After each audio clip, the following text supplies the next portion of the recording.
I always thought loyalty would be enough.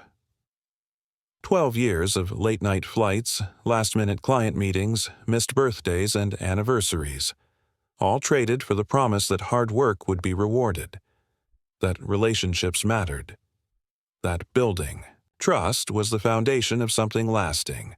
I believed that. Until the day they slid the termination papers across the glass conference table without even making eye contact. "We're shifting directions, Anna," said Curtis Blake, our newly minted CEO. His voice was smooth, rehearsed. "We need leaders who can align with our digital-first future." I looked down at the paperwork. My name, Anna Whitmore, typed neatly at the top. Severance details outlined in clinical language. No mention of the $18 million in annual sales my team had brought in. No mention of the hospital networks and clinics that had trusted me, not the company, for over a decade. Just a cold ending to 12 years of building something I thought belonged to both of us.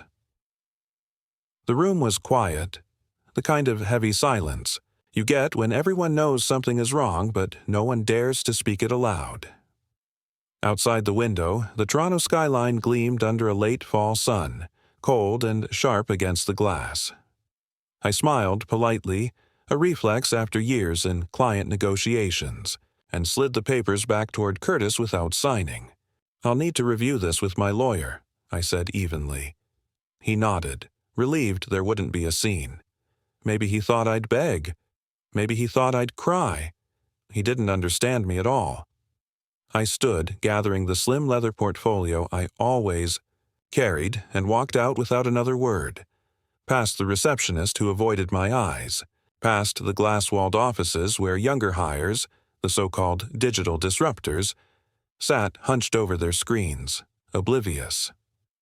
In the elevator, I finally allowed myself a breath, not a sigh of defeat, but something quieter. A pause. A reset. They thought they were moving me off the board like a redundant piece in some strategic game. They didn't realize the board itself was built on relationships, and those weren't so easily replaced. By the time I reached the underground parking, my personal phone buzzed. A text from Dr. Marianne Chu, Chief of Oncology at St. Mary's General Hospital. "Excited to see you at the renewal meeting next week. Big things to discuss. Dinner after?" I stared at the message for a long moment, the weight of it settling over me. They didn't know yet. None of them knew, and tomorrow would be very, very interesting. That night, I didn't sleep, not out of panic or fear. Those emotions had burned away hours earlier, replaced by something steadier. A quiet certainty that came from knowing exactly what I had built and exactly how fragile Eversense plans were without it. I sat at the kitchen table, nursing a cup of lukewarm coffee, my laptop open in front of me. The house was silent except for the occasional hum of the heater kicking on against the chill of a Toronto November night. On the screen, my personal contact list glowed. Not the official CRM files, not the sanitized databases corporate kept locked, behind firewalls. This was different, a living network of real relationships. Over 160 personal contacts, medical directors, department heads, procurement leads, people I had laughed with over bad hotel breakfasts at conferences, navigated regulatory headaches alongside, celebrated grant approvals and breakthrough studies. People who had trusted me, not the Eversent logo on my business card. I sipped the coffee, now cold, and pulled out a yellow legal pad. No rash moves, no angry calls, just a plan, clean and simple. Step 1. Inform. Tomorrow I would make a handful of quiet phone calls. No sales pitches, no bitterness. Just a professional courtesy, letting key partners know that I was no longer with Eversent. Step 2. Listen. What they chose to do next would be entirely up to them. Step 3. Move on. No burning bridges, no drama, just clarity and momentum. At 7 a.m., I picked up the phone. The first call was to Dr. Chu. The line connected almost instantly. "Anna, I was just reviewing our notes for next week. Everything on track?" I smiled, even though she couldn't see me. "Actually, that's why I'm calling. As of yesterday, I'm no longer with Evercent." Silence, sharp and immediate. "What? Why? Who's handling our account now?" "I'm not sure. I wanted you to hear it directly from me before you heard it elsewhere." Another pause. Then her voice, lower, more serious. "That's disappointing. You've been the reason we stayed with Evercent through 2 mergers. I don't even know anyone else there anymore." I said nothing. I didn't have to. By noon, I'd made 5 more calls. Same approach, same reactions, surprise, concern, quiet promises to reassess upcoming renewals. The industry was small. News traveled fast. At 2:30 p.m., my phone buzzed again. Unknown number. "Anna Whitmore?" "This is she." "Hi, Anna. This is Jacob Lavoie from Noventra Biologics in Montreal. I was speaking with a few mutual contacts this morning. I understand you're available." His tone was careful, respectful. I leaned, back in my chair, letting the moment settle. "I'm listening," I said. He wasted no time. "We're expanding aggressively into Ontario. We need someone who knows the terrain, someone the hospitals already trust. We'd like to talk about you joining us. Executive leadership, full autonomy, profit-sharing structure. Interested?" I smiled. Not because of the offer, though it was better than anything Evercent had ever put on the table, but because it confirmed what I already knew. They hadn't fired a problem. They had cut loose the one thing they couldn't replace. By Friday afternoon, the first cracks had appeared. St. Mary's General Hospital formally notified Evercent that they were suspending renewal discussions pending leadership clarification. University Health Network followed 2 hours later. By sunset, 4 major hospitals, together representing nearly $7 million in annual contracts, had put their agreements under review, and I hadn't lifted a finger beyond a few quiet conversations. I spent the day in Montreal, seated across from Jacob Lavoie and 2 executives from Noventra Biologics at a modest conference room overlooking the St. Lawrence River. There were no rehearsed speeches, no glossy slideshows, just a straightforward discussion. "We're not looking to buy Rolodexes," Jacob said, hands folded neatly on the table. "We're looking for leadership, for someone clients already trust, not someone trying to earn it from scratch." It was refreshing. After years of lip service from corporate types who thought relationships were just another line item on a spreadsheet. The offer they laid out was better than anything I could have imagined 6 months ago. Chief Commercial Officer title, full autonomy to build my own team, equity stake tied directly to client growth, profit-sharing bonus after the first year, no micromanagement, no corporate games, just trust and ownership. "I'll need a few days," I said, though. In truth, I already knew my answer. Jacob smiled. "Take all the time you need. But know this, we're ready when you are." Back in Toronto that evening, I stopped by my old neighborhood cafe, the same one where I used to take early client calls before heading downtown. The barista still remembered. My order. As I waited, my phone buzzed again. This time, it was a name I recognized immediately, Curtis Blake. I let it ring twice before answering. "Anna," he said, rushing the words like he didn't have enough air. "We need to talk. There's been some confusion with client accounts." I sipped my coffee, letting the silence stretch. "Several partners have reached out," he continued, his voice tight. "They're concerned about continuity. We were hoping, maybe, you'd be willing to consult during the transition. Help reassure them. Translation. We fired you, and now the house is burning down. Could you please come back and hold the hose?" I kept my voice even. "Professional. I appreciate the offer, Curtis, but I've already moved on." A beat of silence. Then, "Name your price." I smiled into my coffee cup, not out of spite, but out of something deeper. the kind of satisfaction that doesn't need to be shouted. "It's not about the price," I said. "It's about the principle." Before he could stammer another word, I ended the call and slid the phone into my bag. Outside, the first snow of the season was starting to fall, blanketing the sidewalks in a thin, clean layer of white. A fresh start, exactly what I needed, and as the city lights reflected off the snow, I realized something important. I hadn't just survived Everson's betrayal, I had outgrown it. By Monday morning, my decision was made. Called Jacob Lavoie before breakfast, while the city was still shaking off a fresh layer of snow. "I'm in," I said simply. His laugh was genuine, almost boyish. "Welcome to Noventra, Anna. Let's build something better." By noon, the paperwork was signed. Chief Commercial Officer, Equity Partner, full autonomy to shape my own team.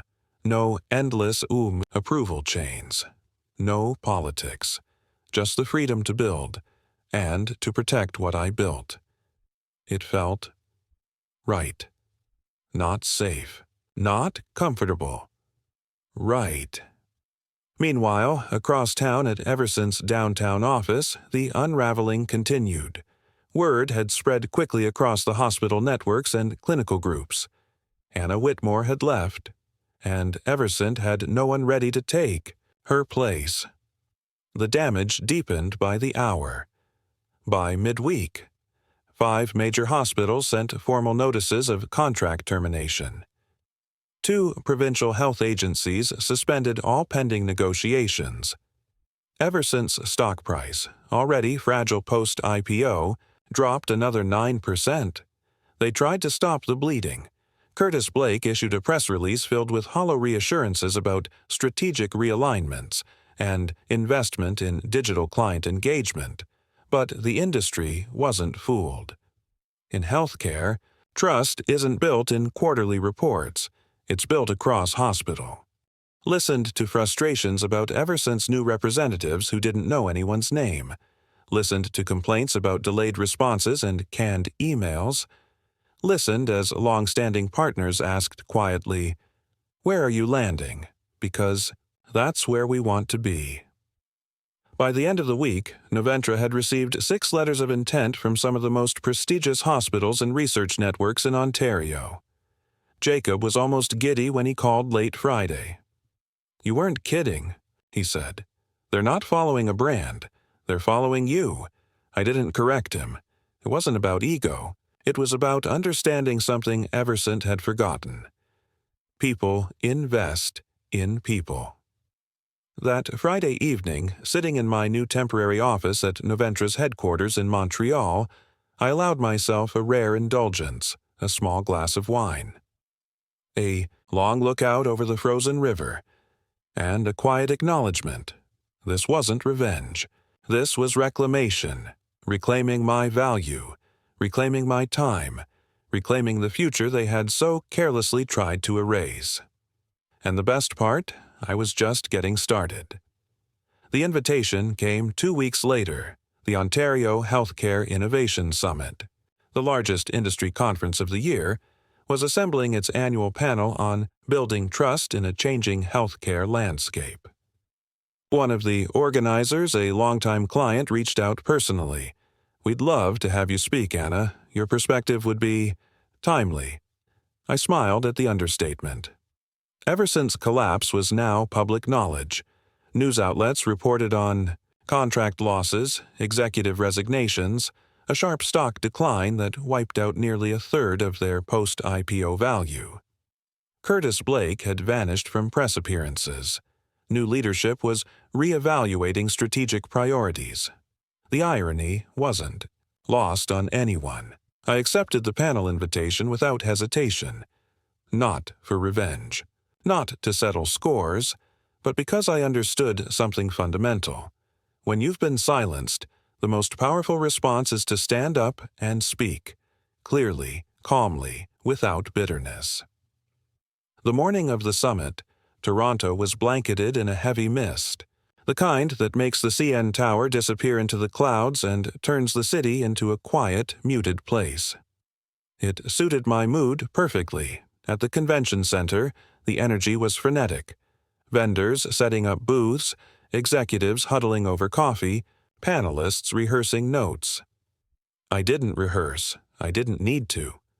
When it was my turn, I stepped onto the small stage adjusting the microphone and simply told the truth. In healthcare, I began, trust isn't a marketing metric. It's not a quarterly KPI. It's a human equation, built in fragile, irreplaceable moments over years. The room stilled. You could feel it. That sudden collective breath when people realize they're about to hear something that actually matters. I continued. Too often, companies treat relationships like they treat assets. Transferable, negotiable, interchangeable. But patients don't trust logos. Doctors don't trust mission statements.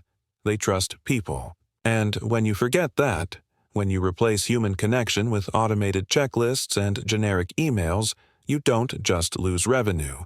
You lose the right to call yourself a partner. I let the words hang in the air. No slides, no charts, no direct attacks. Just truth, and the truth didn't need embellishment. Afterward, as the audience dispersed, several hospital executives and clinical directors approached me quietly. We're reviewing our current partnerships. We should set up a meeting next week. Wherever you're leading, we'd like to follow. I shook hands, made notes, accepted business cards. No pressure, no promises, just quiet momentum building. Exactly the way real trust is rebuilt. One conversation at a time. That evening, back at my new office in Montreal, I poured myself a coffee, no wine this time, and sat by the window overlooking the frozen river. My inbox was full. Formal contract offers from 2 new health networks. Invitations to advisory boards. An email from a former Eversent client simply titled, "Ready to Move," and buried among them a message I hadn't expected. Curtis Blake. Subject: Request for conversation. I didn't open it. I didn't need to. Some endings don't deserve revisiting. The future was already calling. And it spoke a language Curtis Blake would never understand. Spring arrived late that year. In Toronto, the streets stayed gray and wet well into May, as if the city itself was reluctant to shake off the heavy winter. But at Noventra, things couldn't have been brighter. In the first quarter alone, we secured contracts with 9 major hospital networks across Ontario, signed 2 provincial research partnerships, doubled the size of our commercial team, with every new hire vetted personally for values, not just resumes. Revenue projections surpassed every forecast. The board greenlit expansion into Western Canada 6 months ahead of schedule. Jacob Lavoie even joked about needing a bigger office before the end of the year. It wasn't luck, it wasn't marketing. It was the simple, stubborn work of showing up, day after day, meeting after meeting, being there when it mattered most. The way real trust is built, the way real companies are built. Meanwhile, Eversent continued to hemorrhage. By summer, their stock had lost over 50% of its IPO value. 2 more senior executives resigned. Industry headlines speculated openly about bankruptcy or acquisition by a competitor. Clients fled not because they were poached, but because they no longer recognized the company they had once trusted. It turns out, loyalty isn't something you can automate. The message came in early June, a courier envelope, hand-delivered to my office, marked simply, "Confidential." Inside was a handwritten note from Curtis Blake. The handwriting was rushed but legible. "Anna, you were right. We valued transactions over relationships, and it cost us everything. If you're ever willing to meet, even just for coffee, I'd appreciate the chance to say it in person. Curtis." I sat with the note for a long time, fingers tracing the weight of the words without really seeing them. Not because I felt anger, not because I wanted revenge, but because, in that moment, I realized something important. I didn't need the apology. It wouldn't change the choices he made. It wouldn't rebuild what he destroyed. And it wouldn't define the future I was building. Forgiveness, I understood now, wasn't something you gave for them. It was something you gave for yourself. Quietly, without ceremony. Just a letting go. That evening, I folded the note neatly and tucked it into a drawer. Maybe someday I'd accept that coffee. Maybe not. Either way, it didn't matter. The work ahead was too important, too alive, to waste energy looking backward. As I shut down my computer and grabbed my jacket, my phone buzzed with a new message. Contract signed, ready to launch. Congratulations. Another new beginning. Another door opened, not because I chased it, but because I built something worth walking toward. Outside, the sun finally broke through the clouds, casting long, golden light across the city skyline. And for the first time in a long time, I didn't feel like I was rebuilding something lost. I felt like I was building something entirely new, something stronger, something mine. 1 year to the day after I walked. Out of Eversense boardroom with nothing but a leather portfolio and my name, I stood at the head of Noventra's new downtown Toronto office. The sunlight streamed through floor-to-ceiling windows, glinting off the lake in the distance. It was warm, golden, the kind of rare, perfect June afternoon that makes the long Canadian winters feel worth it. On the screen behind me, the quarterly numbers told their own story. Revenue up 47% year over year. Client retention rate 98%. Employee satisfaction at an all-time high. But the numbers were just the surface. The real success was quieter, stronger, more lasting. A culture built on trust, not contracts. A business built on loyalty, not fear. A team that stayed not because they had to, but because they wanted to. After the meeting ended, Jacob Lavoie pulled me aside. He handed me a slim folder, heavy paper engraved with my name. Inside, 2 documents. 1, the final paperwork making me a full equity partner at Noventra. And 2, a simple handwritten note. You didn't just join us, Anna. You built this with us. Congratulations. And thank you. I traced the edges of the note with my fingers, feeling the weight of it. Not just the paper, but the years it represented.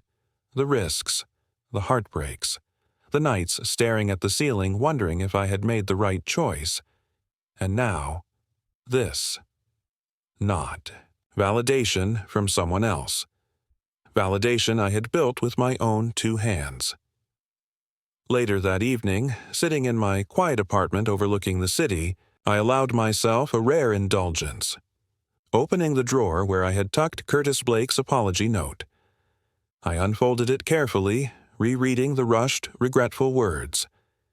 Then, without ceremony, I placed it in the shredder. Not out of anger, but because I didn't need it anymore. Some lessons are worth keeping. Some wounds are worth letting go.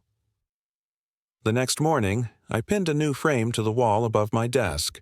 It wasn't flashy, just a simple parchment paper with a quote I had always loved. Now meaning more than ever, success is not revenge. Success is becoming someone who never needed revenge to begin with. I leaned back, watching the early summer sun wash across the room, and smiled. There would always be companies chasing shortcuts, always leaders who mistook loyalty for a commodity. But that wasn't my concern anymore. My concern was simple. Build, protect, lead. Not through fear, not through control, but through trust, the only foundation that ever really lasts. And this time, it wasn't just a job, it was a legacy. Mine. Built to last.